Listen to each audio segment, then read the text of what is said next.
सबसे पहले मीडिया के माध्यम से पूरे देशवासियों को व अपनी पार्टी बीएसपी के लोगों को भी नव वर्ष सन 2022 की हार्दिक बधाई एवं शुभकामनाएं देती हूँ तथा कुदरत से ये भी कामना करती हूँ कि ये नव वर्ष सभी लोगों के लिए नई उम्मीदों व नई खुशियां लेकर आए, जिसके लिए हमारी पार्टी का सर्वजन हिताय व सर्वजन सुखाय हेतु अपना संघर्ष प्रयास एवं योगदान हमेशा लगातार जरूर जारी रहेगा। साथ ही देश के करोड़ों गरीबों, कमजोर तबकों, मजदूरों, किसानों, युवाओं, छोटे व्यापारियों, महिलाओं व अन्य मेहनत कश लोगों को भी वर्तमान में फिर से शुरू हो रही कोरोना बीमारी आदि के इस कुदरती मार के साथ साथ केंद्र व राज्य सरकारों की भी इनके प्रति व जिन वर्गों का मैंने नाम लिया उनके प्रति भी चल रही इनकी वायदा खिलाफी व अन्य घोर विफलताओं से भी हिम्मत नहीं हारना है, बल्कि हर प्रकार की सावधानी बरतते हुए वे अपने संघर्ष के बल पर इनको अपना उज्जवल भविष्य खुद बनाना है और इसके लिए इनको आगे बढ़ चढ़कर मैदान में डटना होगा। और इसके लिए चुनाव में परम पूज्य बाबा साहब डॉक्टर भीमराव अम्बेडकर का एक व्यक्ति में एक वोट का दिया गया ये हथियार एक सशक्त माध्यम है, जिससे लोग देश में या सभी जन विरोधी सरकारों को उचित लोकतांत्रिक सजा दे सकते हैं। इसलिए अभी हाल ही में उत्तर प्रदेश, उत्तराखंड, पंजाब आदि इन राज्यों में होने वाले विधानसभा चुनाव में अपने इस हथियार के जरिए ही वर्तमान में चल रहे अपने बुरे दिनों से मुक्ति पाकर थोड़े अच्छे दिनों की तरफ सार्थक प्रयास अवश्य कर सकते हैं। यही बीएसपी का नव वर्ष सन 2022 की सही आकांक्षा व संदेश भी है। इसके अलावा आज नव वर्ष के खास मौके पर सावधानी के तौर पर मैं अपनी पार्टी के लोगों को ये भी कहना चाहती हूँ कि जब बीजेपी व कांग्रेस आदि केंद्र व जिन भी राज्यों की सत्ता में हासिल होती है तो फिर ये पार्टियां केंद्र व संबंधित राज्यों में चुनाव घोषित होने से लगभग तब ये पार्टियां पूरे देश में जब लोकसभा का आम चुनाव होता है तो तब ये पार्टियां उस दौरान केंद्र व संबंधित राज्यों में चुनाव घोषित होने से लगभग 2-2.5 महीने पहले अपनी खूब ताबड़तोड़ हवाई घोषणाएं, शिलान्यास, उद्घाटन व लोकार्पण आदि करती है तथा उनकी आड़ में सरकारी खर्चे से अपनी खूब चुनावी जनसभाएं भी करती है, जिस पर इनकी पार्टी का नहीं बल्कि हमारी आम जनता का ही सरकारी पैसा पानी की तरह काफी बेदर्दी से बहा दिया जाता है, जिससे अधिकांश जिसमें इनके ये जो इस किस्म के प्रोग्राम होते हैं जिसमें अधिकांश आधी भीड़ सरकारी कर्मचारियों की व आधी भीड़ विद्यार्थियों की ही होती है, जैसा कि अब हमें यहाँ उत्तर प्रदेश, उत्तराखंड व पंजाब स्टेट आदि में देखने के लिए मिल रहा है। और इतना ही नहीं बल्कि अब यह ठंड में जो इनको गर्मी चढ़ी हुई है ये सरकार के गरीबों के खजाने की ही गर्मी इन्हें चढ़ी हुई है। तो अब ये सरकारी खजाने का पैसा इस्तेमाल करके प्रोग्राम कर रहे हैं। मैं इस बात को फिर दोहराना चाहती हूँ। और इतना ही नहीं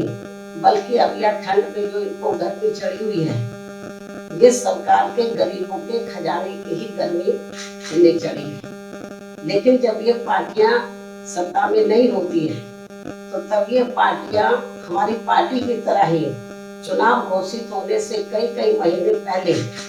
तब ये सब ताबड़तोड़ जनसभाएं आदि नहीं करती है और फिर इनको अपने विरोधियों पर ठंडी गर्मी वह हमारी संस्कृति के बनाए गए रिश्ते नातों आदि को भी लेकर कटाक्ष करने की याद नहीं आती है, क्योंकि उन पर फिर पैसा इनकी पार्टी का ही लगता है, अर्थात सरकार का नहीं। साथ ही दूसरी पार्टियों के सत्ता के होने की वजह से फिर ये पार्टियां कटाक्ष करना भी भूल जाती है, अर्थात फिर ये पार्टियां सत्ता में आने से पहले हमारी पार्टी की तरह ही चुनाव घोषित होने के नजदीक केवल स्टेट लेवल पर व कार्यकर्ताओं की विभिन्न स्तर पर अधिकांश अपने अपने कार्यालयों पर ही अपनी तैयारी करती है। ये सब इन पार्टियों के साथ साथ हमारे मीडिया बंधुओं को भी मालूम है। वैसे भी इन सब मामलों में हमारी पार्टियों की नकल करने में विश्वास नहीं रखती है, बल्कि अपनी पार्टी के लोगों की आर्थिक स्थिति को ही ध्यान में रखकर पूरे सूझबूझ से काम करती है। क्योंकि मुझे इस बात का एहसास है कि यदि मैं इन पार्टियों की तरह इनकी नकल करके आए दिन खूब जनसभाएं आदि करती हूँ, तो फिर मेरे लोग चुनाव के समय में जनसभाओं आदि करने के लिए ज्यादा आर्थिक बोझ नहीं उठा पाएंगे, क्योंकि हमारी पार्टी गरीबों बुजुर्गों की पार्टी है। दूसरी पार्टियों की तरह धन्नाशीलों या पूंजीपतियों की पार्टी नहीं है। हमारी पार्टी के साथ साथ एक मूवमेंट भी है, और यदि हम दूसरों की नकल करेंगे तो इससे फिर पार्टी को धन के अभाव होने पर चुनाव में काफी कुछ नुकसान पहुंच सकता है। कहने का तात्पर्य ये है कि चुनाव की तैयारी को लेकर हमारी पार्टी की अलग कार्यशैली व तौर तरीके हैं, जिसे हम बदलना नहीं चाहते। चाहे तो विरोधी पार्टियां कटाक्ष करें या मीडिया भी खूब उल्टा सीधा लिखे, लेकिन चुनाव को तैयारी को लेकर हमारी पार्टी की अलग कार्यशैली व तौर तरीके हैं, जिसे हम बदलना नहीं चाहते हैं। वैसे भी हमारी पार्टी की इस कार्यशैली के लिए दूसरी पार्टियों को